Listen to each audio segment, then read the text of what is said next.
എവിടെയായിരുന്നടാ പ്രഭേ നീ? ഞാൻ വന്നിട്ട് ദിവസം എത്രയായി? കയറിവാ, വന്നൂണ് കഴിക്ക.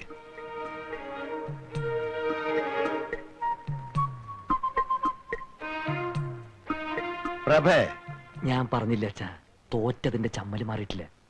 പ്രകാശ, നിന്നോടാ പറഞ്ഞത്. മാനു, നീ എന്ന് വിളിക്ക്, വന്ന് ഊണ് കഴിക്കാൻ പറ. ഇവ നാട്ടടക്കി ഇരുന്നാ ഞാൻ വിളിക്കാം. മോനൊന്നും മിണ്ടണ്ട കേട്ടോ. ഇല്ല ഞാൻ ഒന്നും മിണ്ടുന്നില്ല.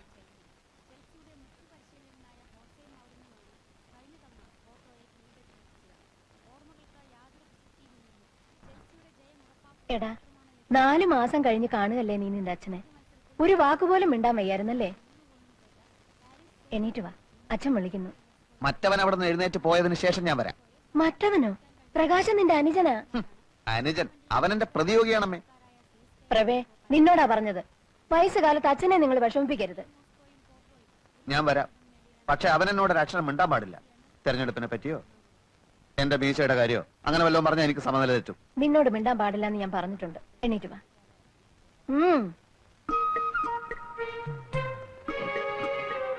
അവൻ എന്നെ നോക്കി ചിരിക്കാനും പാടില്ല.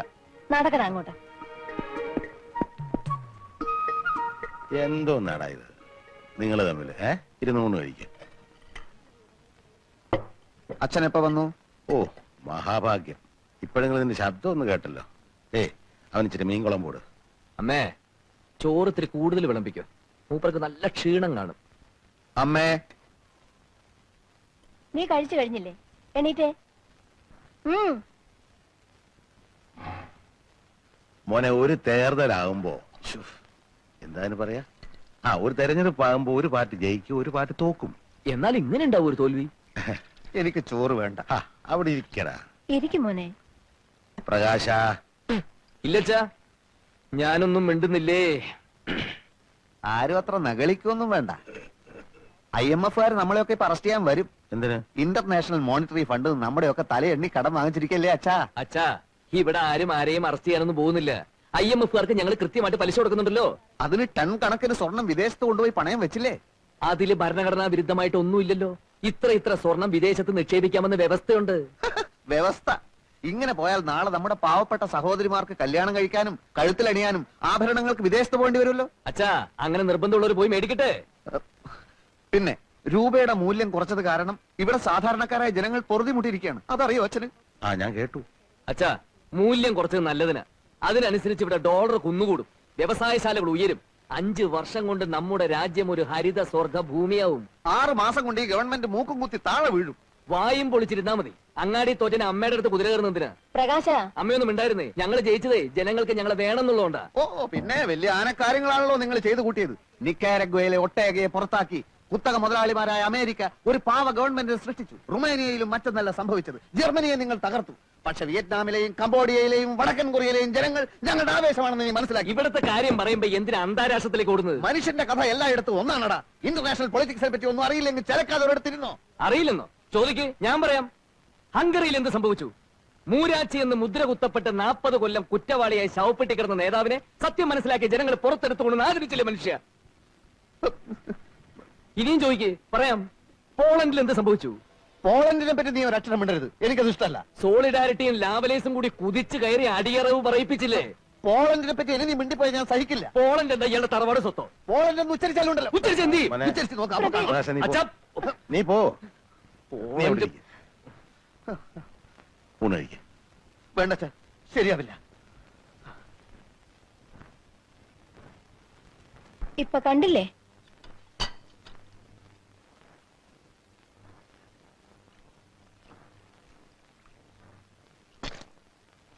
പാനുവേ, ഇപ്പൊ എനിക്കെല്ലാം മനസ്സിലായി. പ്രഭാകരനെയും പ്രകാശനെയും കുറിച്ച് നീ ഓരോന്ന് പറയാനുള്ള കാരണം എനിക്ക് പിടികിട്ടി. എന്താ? അവര് പറയുന്നൊന്നും മനസ്സിലാക്കാനുള്ള അറിവ് നിനക്കില്ല. അത് തന്നെ. എനിക്കും അതില്ലെന്ന് കൂട്ടിക്കോ. പക്ഷെ ഞാനും നീയുമായിട്ടൊരു ചെറിയ വ്യത്യാസമുണ്ട്. ഞാൻ ലോകം ഒരുപാട് കണ്ടവനാ.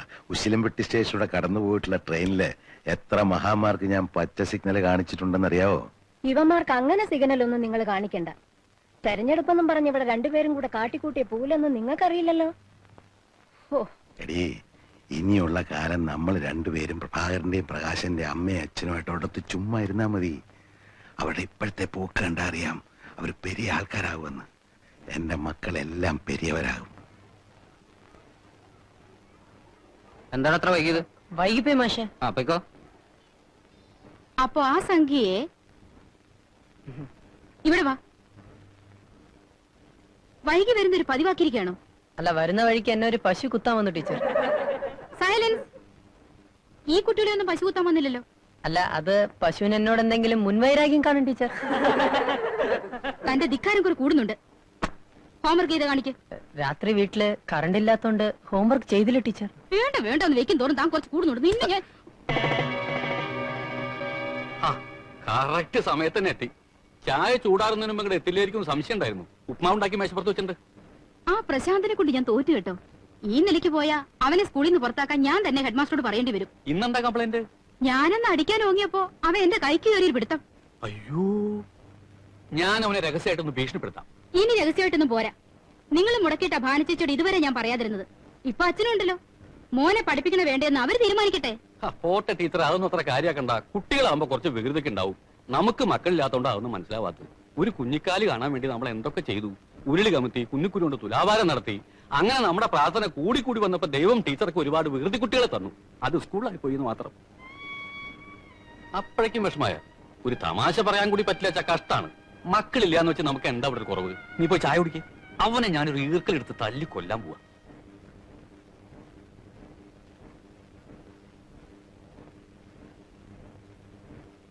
ലോ പോയിന്റ് ആണ്.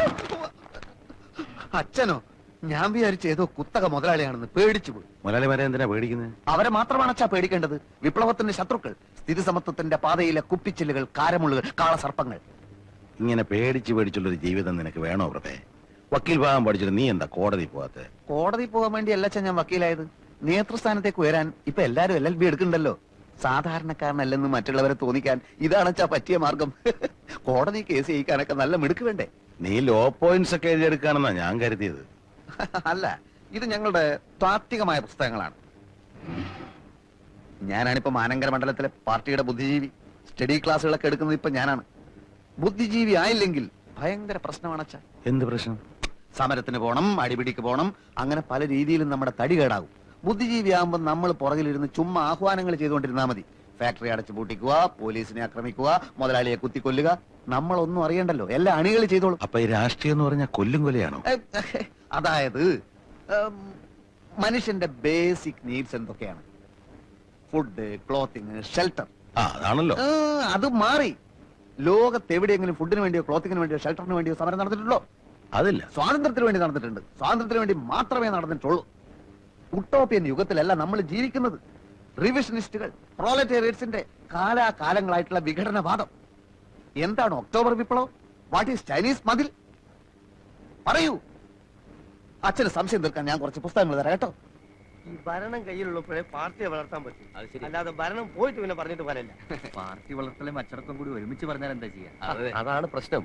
പാർട്ടി എന്നൊക്കെ പറഞ്ഞാൽ കുറച്ച് അച്ചടക്കമൊക്കെ വേണമെന്നാണ്. പ്രസിഡന്റ്, ഈ ചൂട്ട് എന്താ ചെയ്യണ്ടേ? ചൂട്ട് നീ കുറേശ്ശെ തിന്നോ. കുത്തിക്കെടുത്തടായി. ഒരു ചൂട്ട് എന്തേന്ന് അറിഞ്ഞുകൂടാത്തവനാണ് ജനസേവനത്തിന് ഇറങ്ങിയിരിക്കുന്നത്. ഇതായിരിക്കും KRPയുടെ അച്ഛൻ. അച്ഛന് മനസ്സിലായില്ലേ? KG പൊതുവാൾ ഞങ്ങളുടെ മണ്ഡലം പ്രസിഡന്റ്. എന്ത് ചോദ്യാണ്? അറിയാണ്ടിരിക്കോ? പ്രത്യേകിച്ച് മാനങ്കര മണ്ഡലത്തിലൊരു വോട്ടർ. നമ്മുടെ പേരെന്താണ്? രാഘവൻ നായർന്നാ. മിസ്റ്റർ രാഘവൻ നായർ. ഈ പയ്യനുണ്ടല്ലോ KRP, മിടുക്കനാ. ഇവൻ വലിയവനാകും. ചൂട്ട് കത്തിക്കട്ടെ. ഞങ്ങള് ഒരു വലിയ സന്തോഷ വാർത്ത അറിയിക്കാനാണ് ഈ രാത്രി ഇങ്ങോട്ട് വന്നിട്ടുള്ളത്. എന്താണാവോ? INSPയുടെ ഭാരതയാത്രാ ഫണ്ടിനുള്ള പണപ്പിരിവ് ഉടൻ തുടങ്ങിയ. അത് സാരല്ല, 5000 10,000 എത്രയാണെന്ന് വെച്ചാൽ KRP ഏൽപ്പിച്ചാൽ മതി. അതല്ല ഞങ്ങൾ പറയാൻ വന്നേ. യശ്വന്ത് സഹായിജി ആണല്ലോ ഭാരതയാത്രാ സംഘത്തിന്റെ നേതാവ്. ആരാ? കേട്ടിട്ടില്ലേ? INSPയുടെ ക്യാമ്പയിൻ ജോയിന്റ് സെക്രട്ടറി യശ്വന്ത് സഹായിജി. ഞാൻ കേട്ടിട്ടില്ല. അച്ഛൻ കുറെ കാലം തമിഴ്നാട്ടിലായിരുന്നല്ലോ. അതുകൊണ്ട് തമിഴ്നാട്ടിൽ ജീവിക്കുന്നവർക്ക് ഒരു അഖിലേന്ത്യാ നേതാവിനെ കേട്ടൂടെ? മിസ്റ്റർ നായർ, ഇനിയെങ്കിലും ഞങ്ങളുടെ നേതാക്കന്മാരുടെ പേരുകളൊക്കെ ഒന്ന് ബൈഹാർട്ട് ചെയ്യാൻ ശ്രമിക്കൂ. കത്തിക്കട്ടെ. കൊണ്ടുപോടാ അവിടുന്ന്.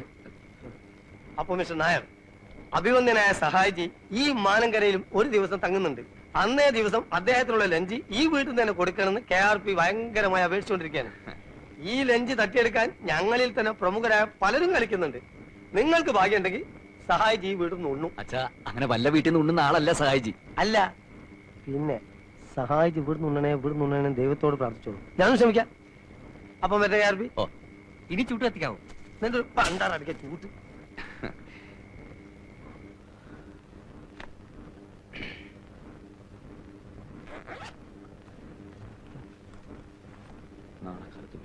പ്രകാശ, എന്താ വെച്ചാ? അല്ല നിന്റെ നേതാവ് വേറെന്തോ ഒരു പേരാണല്ലോ നിന്നെ വിളിച്ചത്. RSPയോ KSPയോ? അല്ലച്ചാ, KRP. പൊളിറ്റിക്കൽ സർക്കിളിൽ ഞാൻ പറയപ്പെടുന്നത് അങ്ങനെയാ. കോട്ടപ്പള്ളി രാഘവൻ നായർ പ്രകാശൻ, അതാണ് KR. അയ്യേ, പ്രകാശ് എന്നുള്ള പേര് നല്ലതായിരുന്നില്ലേ? പക്ഷെ ഒരു രാഷ്ട്രീയ നേതാവിന് 3 അക്ഷരമുള്ള ഇംഗ്ലീഷ് പേര് രാശിയ.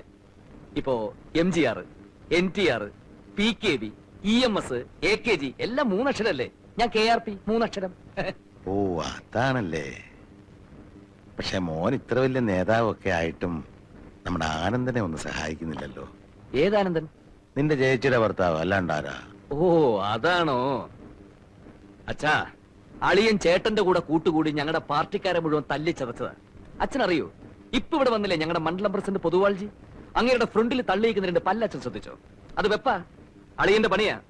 ഞാൻ അറിഞ്ഞുകൊണ്ട് അളിയന് വല്ല സഹായം ചെയ്താൽ അതെന്റെ പൊളിറ്റിക്കൽ കരിയറിനെ മുഴുവൻ ബാധിക്കും. അച്ഛൻ വേറെ എന്തുകൊണ്ടും പറഞ്ഞോ? 6 മാസം കൊണ്ട് ഞങ്ങളുടെ മന്ത്രിസഭ വീഴുന്നും പറഞ്ഞ് ചൊറിയും കുത്തിരി ആളിരിക്കുന്നുണ്ടല്ലോ ഇവിടെ. മൂപ്പരോട് പറ അളിയനെ രക്ഷിക്കാൻ. നിങ്ങൾ എന്താണെന്ന് വെച്ചാൽ തീരുമാനിച്ചു. ഒത്തിരി പണം ചെലവാക്കി പഠിപ്പിച്ചിട്ടും 2 ആള് ഒരു ജോലിക്കും പോകുന്നില്ലോ എന്നാ എന്റെ വിഷമം. എന്റെ കാര്യം അച്ഛൻ വിട്ടേക്ക്. അച്ഛാ, ഈ രാഷ്ട്രീയ പ്രവർത്തനം ഇപ്പൊ പഴയതുപോലെ ജയിലിൽ കിടക്കലും സ്വാതന്ത്ര്യം വാങ്ങലൊന്നും അല്ല. പിന്നെ ഞങ്ങൾക്ക് ഇപ്പൊ അധികാരം കയ്യിലുള്ളതുകൊണ്ട് ഒരു പ്രശ്നമില്ല. അച്ഛനെ മനസ്സിലായില്ലേ? മറ്റൊന്നും അച്ഛനിപ്പോ ആലോചിക്കണ്ട. സഹായിച്ചൂടെ ലഞ്ച് നമുക്ക് കലക്കണം. അച്ഛാ, അതോടെ KRP എന്നുള്ള പേര് നോർത്ത് ഇന്ത്യ വരെ ഫേമസ് ആവും. അവിടെയാ? പിന്നെ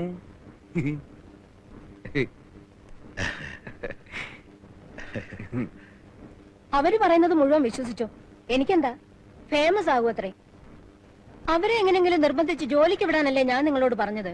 എടീ, ഞാനൊരു കാര്യം തീർത്തു പറയാം. നമ്മുടെ മക്കൾക്ക് എന്നെക്കാളും നിന്നെക്കാളും ബുദ്ധിയുണ്ട്. നമ്മൾ മനസ്സിൽ കാണുമ്പോ അവർ മരത്തിൽ കാണും. നിനക്കറിയാവോ, ട്രാക്ക് മാറി ഓടിയ തീവണ്ടിക്ക് സ്വന്തം കുപ്പായ ഊരി കത്തിച്ച് സിഗ്നൽ കൊടുത്തവനാ ഞാൻ. അന്നത്തെ റെയിൽവേ മിനിസ്റ്റർ സീതാരാമയ്യ ഇങ്ങോട്ട് നോക്കിയേ, എന്നെ കെട്ടിപ്പിടിച്ച് പറഞ്ഞെന്താ അറിയോ? ബഹുത്തച്ച നായർന്നാ. അതിനിപ്പോ ഞാനെന്ത് വേണം? നീ ഒന്നും വേണ്ട. അവര് പറഞ്ഞ ന്യായം ഉണ്ടെന്ന് ബുദ്ധിയുള്ള എനിക്ക് തോന്നി, ഞാൻ ഈ പോന്നു. പ്രഭാകരനോട് കല്യാണം കഴിക്കുന്ന കാര്യം പറഞ്ഞോ നിങ്ങള്? ആ, അത് ഞാൻ മറന്നു. ഇതാ നിങ്ങളുടെ കുഴപ്പം. സായിപ്പിനെ കാണുമ്പോ കവാത്ത് മറക്കും.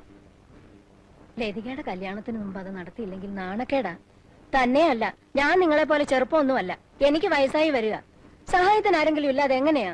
ഭാനു, ലതികയുടെയും പ്രഭാകരന്റെയും പ്രകാശിന്റെ എല്ലാവരുടെയും കല്യാണം ഞാൻ അതാത് സമയത്ത് വേണ്ട പോലെ നടത്തും. ആ. നടത്തിയാ മതി.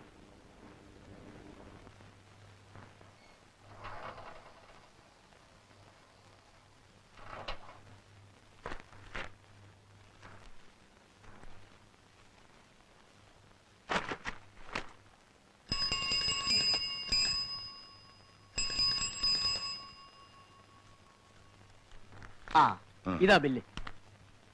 360 രൂപയോ? അതെ, ഇപ്പൊ തരുന്നുണ്ടോ? നേരം പോയി സാറേ. നാളെ വരുമ്പോ പൈസ എടുത്തു വെച്ചേക്കണേ.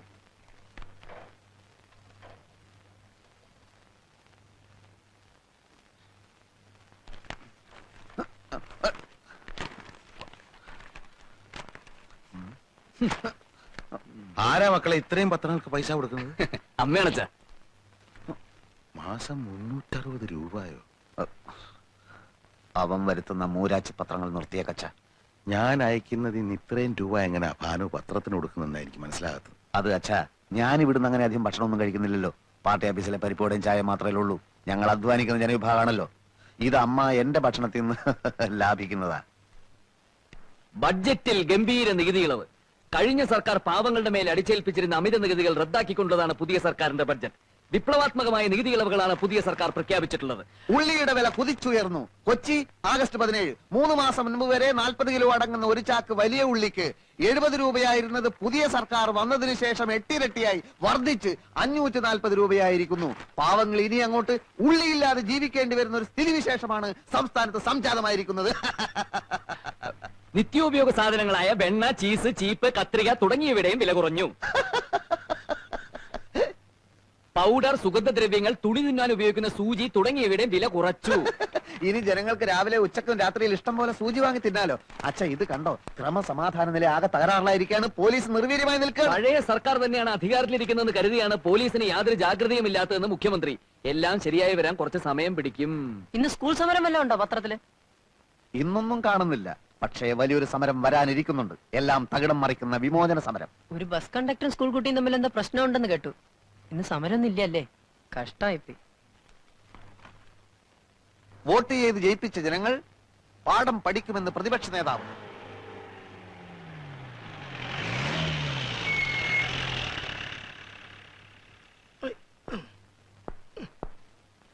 വരാനുള്ളത് വല്ല വിധേനയും വഴി തെങ്ങുന്ന് കരുതി, പക്ഷെ നടന്നില്ല. കാലിനെന്ത് പറ്റിയാണെന്താ? കാലിന് പറ്റിയത് വെളിയിൽ നിന്നുള്ള കാഴ്ചയാ. ഷർട്ടൂരിയാൽ ദേഹാസകലം നീലിച്ച പാടുകളാ. ദോഷം പറയരുതല്ലോ. വളരെ ബുദ്ധിപൂർവമായ നീക്കത്തിലൂടെയാ അവരെന്നെ പെരുമാറിയത്. INSPയുടെ ജാഥയ്ക്ക് നേരെ കല്ലേറുണ്ടാവുമെന്നും പ്രൊട്ടക്ഷൻ കൊടുക്കണമെന്നും സർക്കിൾ എന്നെ വിളിച്ചു പറഞ്ഞു. പക്ഷെ ജാഥയ്ക്ക് നേരെ കല്ലേറുണ്ടായില്ല, എനിക്ക് നേരെ ഉണ്ടായി. എല്ലാ ഏർപ്പാടുകളും ഇവര് തന്നെ ചെയ്തതാ. ഏറ് തുടങ്ങിയ പിന്നെ ജാഥ അക്രമാസക്തമാവുമല്ലോ. അക്രമാസക്തമായി. എല്ലാ അക്രമവും എന്റെ നേരേക്കായിരുന്നു എന്ന് മാത്രം. ഞാനും വിട്ടുകൊടുത്തില്ല. സർവശക്തിയും സംഭരിച്ച് ഞാൻ ഓടി. ഒരു തോട്ടി ചാടി. തോട്ടിലൂടെ 7 കിലോമീറ്റർ ഒഴുകിച്ചെന്ന് ഒരു കരക്കടിഞ്ഞു. സന്തോഷമായല്ലോ. താനും തന്റെ പാർട്ടിപ്പെട്ട സകല ഡൂക്ലികളും കാണിച്ചെന്ന എല്ലാവരെയും എന്നാൽ കഴിയുന്ന വിധം ഞാൻ തല്ലി. ഒരളിയനോട് ഇങ്ങനെ തന്നെ വേണം പെരുമാറാൻ. 6 മാസത്തിനകം ഈ സർക്കാർ നിലംപതിക്കും. എനിക്കിനി മേലും കീഴ് നോക്കാനില്ല. പ്രമോഷൻ, CMന്റെ സെക്യൂരിറ്റി ചീഫ്, എന്തെല്ലാം പ്രലോഭനങ്ങളായിരുന്നു. നേര് പറഞ്ഞാൽ ഞാനിവിടെ വന്നത് നിന്നെ കാണാൻ വേണ്ടിട്ടാ. ഇടിവെട്ടിയവനെ പാമ്പ് കടിച്ചെന്ന് പറഞ്ഞ കൂട്ടത്തില് തല്ലും മേടിച്ച് സ്റ്റേഷൻ ചെന്നപ്പോ അവിടെ കിടക്കുന്നു മനോഹരമായ ട്രാൻസ്ഫർ ഓർഡർ. കാസർഗോഡ് ജില്ലയിലെ ഏതോ ഒരു കാട്ടിലേക്ക്. പറയാൻ എനിക്ക് അർഹതയില്ല. എന്നാലും എന്നെ രക്ഷിക്കാൻ വല്ലതും ചെയ്യാൻ പറ്റുമെങ്കിൽ ചെയ്യാം. അല്ലേ ഞാൻ പോട്ടെ. ആനന്ദ, നീ ഇരിക്കേ. ഇരിക്കാനൊന്നും നേരമില്ല അച്ഛാ. നാളെ ജോയിൻ ചെയ്യണം. ആനന്ദ, ആനന്ദൻ മോനെ ലതയും കുഞ്ഞുങ്ങളും. അതിനെപ്പറ്റി ഒന്നും ചോദിക്കണ്ട, എനിക്ക് ഭ്രാന്തായി പോവും. ആ ആനന്ദ, നീ പോവാണോ? ആ. ചായ എടുക്കണ്ടേ? വേണ്ട വേണ്ട, അയ്യോ, നിന്റെ കാലിലെന്ത് പറ്റി? ഒന്നും പറ്റിയതല്ല. ഞാനേ ഒരു നാടകത്തിൽ ചട്ടുകാരനായിട്ട് അഭിനയിക്കുന്നുണ്ട്. അതിന്റെ റിഹേഴ്സൽ എടുത്തോണ്ടിരിക്കുക.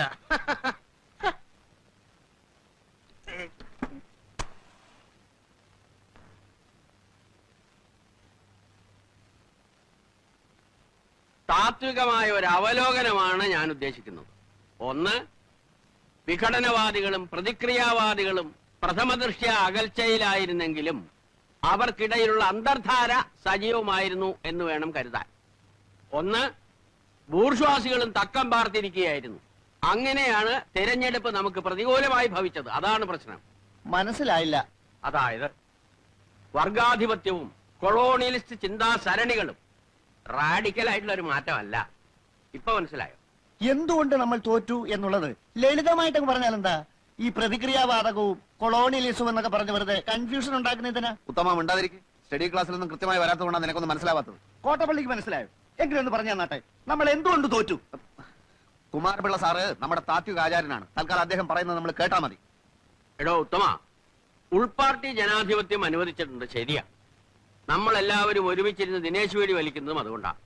എന്ന് വെച്ച് പാർട്ടിയിലെ ബുദ്ധിജീവികളെ ചോദ്യം ചെയ്യരുത്. മനസ്സിലായോ? ഒരു കാര്യം ഞാൻ പറയട്ടെ. പറയൂ. നമ്മുടെ പാർട്ടിക്ക് അടിത്തറയില്ല. പണ്ടൊക്കെ നമ്മുടെ പാർട്ടി എന്ന് പറഞ്ഞാൽ നാട്ടിൽ ആരെങ്കിലും മരിച്ചാൽ അവിടെ ഓടിയെത്തി വിറക് വെട്ടിക്കൊടുക്കും, കുഴി വെട്ടിക്കൊടുക്കും. ഒരു വീട്ടിൽ ഒരു കല്യാണം വന്നാൽ ആദ്യ അവസാനം നമ്മളവിടെ ഉണ്ടാവും. ഡോക്ടറെ വിളിക്കാനും രോഗിയെ ആശുപത്രിയിൽ എത്തിക്കാനും മുൻപന്തിയിൽ കാണും. ഇപ്പോഴതൊന്നും ഇല്ല. അതുകൊണ്ടാണ് ഞാൻ പറഞ്ഞത് RDPക്ക് അടിത്തറ ഇല്ലെന്ന്. നിങ്ങളോട് അവിടെ ഇരിക്കാനാ പറഞ്ഞത്. അച്ചടക്കമില്ലാതെ പെരുമാറിയാൽ അറിയാലോ, ഞങ്ങളത് പഠിപ്പിക്കും. ക്രിയാത്മകമായ ഈ ചർച്ചയിലൂടെ ഉരുത്തിരിഞ്ഞു വന്ന ഒരു കാര്യം ഞാൻ പറയാം. ഒന്ന്, INSP, അതായത് നമ്മുടെ പ്രധാന എതിരാളി. അവരിൽ ചില കൊള്ളാമെന്ന ചെറുപ്പക്കാർ രംഗത്ത് വന്നിട്ടുണ്ട്. ആളുകൾക്ക് അവരോട് വലിയ മതിപ്പാ. ആ മതിപ്പ് പൊളിക്കുകയാണ് നമ്മൾ ചെയ്യേണ്ടത്. വളരെ കറക്റ്റ്. ഏതെങ്കിലും രീതിയിൽ വല്ല പെണ്ണുകേസിലോ ഗർഭക്കേസിലോ അവരെ പെടുത്തി നാറ്റിക്കുകയാണ് ചെയ്യേണ്ടത്. ജനങ്ങൾ അവരെ കാർക്കിച്ചൊതുപ്പുന്ന ഒരു പരിസ്ഥിതിയിൽ എത്തിച്ചാൽ നമ്മൾ ജയിച്ചു. 6 മാസത്തിനുള്ളിൽ നമുക്ക് നഷ്ടപ്പെട്ടത് എല്ലാം വീണ്ടെടുക്കാം. പരിപ്പൂട എവിടെയോ? ഇന്ന് പരിപ്പഴം ഉണ്ടാക്കില്ല സാർ. പരിപ്പൂട ഉണ്ടാക്കിയില്ലേ? പരിപ്പൂടയും ചായയും ബീഡിയുമാണ് ഞങ്ങളുടെ പാർട്ടിയുടെ പ്രധാന ഭക്ഷണം. തനിക്ക് അറിഞ്ഞൂടെ? എടുക്ക പോയി പരിപ്പൂട ഉണ്ടാക്കി കൊണ്ടുവരാ. പാർട്ടി പറയുന്ന ആദ്യം അനുസരിക്കാം എന്ന് പറഞ്ഞാൽ പാർട്ടിക്ക് അബദ്ധങ്ങളെ പറ്റി ചൂണ്ടിക്കാണിക്കേണ്ടവരാണ്. അതിനല്ലേ നേതാക്കന്മാരുള്ളത്. എനിക്ക് സാറിനോട് പേഴ്സണൽ ആയിട്ടൊരു കാര്യം സംസാരിക്കാനുണ്ടായിരുന്നു. എന്താണ് കാര്യം? ഉത്തമം നടന്നേ, ഇത് പേഴ്സണൽ ആയിട്ടുള്ള കാര്യമാണ്. സാർ വന്നേ. അതായത് എന്താണ്? വീട്ടിൽ നിന്ന് ഭയങ്കരമായിട്ട് നിർബന്ധിക്കുന്നു. എന്തിന്? ഞാൻ പെണ്ണ് കെട്ടണത്രേ. പെണ്ണ് കിട്ടാനോ? അയ്യേ, തനിക്കൊരു ബ്രൈറ്റ് പൊളിറ്റിക്കൽ ഫ്യൂച്ചർ ഞാൻ കാണുന്നുണ്ട്. ഭാര്യയും കുടുംബമൊക്കെ അതിന് തടസ്സാണ്. അച്ഛൻ ഒരേ പിടിപിടിക്കാണ്. കോട്ടപ്പള്ളി, പാർട്ടിക്കുന്ന ആവശ്യം കെട്ടുപാടുകളും മറ്റുത്തരവാദിത്തങ്ങളും ഇല്ലാത്ത ഒരു നേതൃനിരയാണ്. പ്രകൃതി നിയമങ്ങൾക്ക് കുറച്ചൊക്കെ നമ്മൾ വഴങ്ങേണ്ടതല്ലേ? വഴങ്ങരുത്. ലൗകികമായ തൃഷ്ണകളെ നമ്മൾ അതിജീവിക്കണം. മാനവരാശിയുടെ നിലനിൽപ്പ് തന്നെ കുടുംബം എന്ന എസ്റ്റാബ്ലിഷ്മെന്റിലല്ലേ? വിഡ്ഢിത്തം. എല്ലാ എസ്റ്റാബ്ലിഷ്മെന്റുകൾക്കും എതിരെയാണ് നമ്മുടെ യുദ്ധം. ഭാര്യ ഉണ്ടാവുക, കുഞ്ഞുണ്ടാവുക, അതൊക്കെ നമ്മുടെ മനസ്സിൽ സ്നേഹത്തിന്റെ വിത്ത് മുളപ്പിക്കുമെന്ന് എവിടെയോ വായിച്ചിട്ടുണ്ട്. അത് വരട്ട് തത്വവാദമാണ്. സഹജീവികളെ, തൊഴിലാളി വർഗത്തെ സ്നേഹിക്കാൻ ശീലിക്കുക. തുറന്നു പറയാം, അടിസ്ഥാനപരമായി നമ്മുടെ പാർട്ടിക്ക് കല്യാണം ഇഷ്ടമല്ല. അപ്പൊ സാറ് കല്യാണം കഴിച്ചതോ? അതിൽ ഞാൻ ഇന്ന് ഖേദിക്കുന്നു. എന്നാ പിന്നെ ഇപ്പൊ ഭാര്യ ഉപേക്ഷിക്കരുതോ? തന്റെ കാര്യമാണ് നമ്മളിപ്പോ ഡിസ്കസ് ചെയ്യുന്നത്. പറയുന്നതൊന്ന് പ്രവർത്തിക്കുന്ന വേറൊന്നും. ദൈവമില്ല, അമ്പലമില്ല എന്നൊക്കെ വിളിച്ചു പോകും. എന്നിട്ട് ആരും കാണാതെ തലയിൽ മുണ്ടും പോയിച്ച് ദൈവത്തെ തൊഴാൻ പോകും. ആര്? സാറ് തന്നെ. തൃച്ചമ്പടി അമ്പലത്തിൽ എന്നും കാലത്ത് സാറ് തൊഴാൻ പോകുന്നത് ഞാൻ കാണാറുണ്ട്. താനിതെങ്ങനെ കണ്ടു? ഞാനൊരു രഹസ്യമായിട്ട് തൊഴാൻ പോകാറുണ്ട്. എന്നാലേ ഇത് തൽക്കാലം നമ്മൾ രണ്ടുപേരും മാത്രം അറിഞ്ഞാൽ മതി. താൻ വേണേ കല്യാണം കഴിച്ചോളാം. പക്ഷെ ഒരു കാര്യത്തെ തനിക്ക് നിർബന്ധം വേണം. എന്ത്? നമ്മുടെ പാർട്ടി നയങ്ങളെയും ആദർശങ്ങളെയും ബഹുമാനിക്കുന്ന ഒരു പെൺകുട്ടിയെ വേണം കല്യാണം കഴിക്കാൻ. അത് 100% ഞാൻ ഉറപ്പുവരുന്നു. എന്നാ താങ്ക് യു.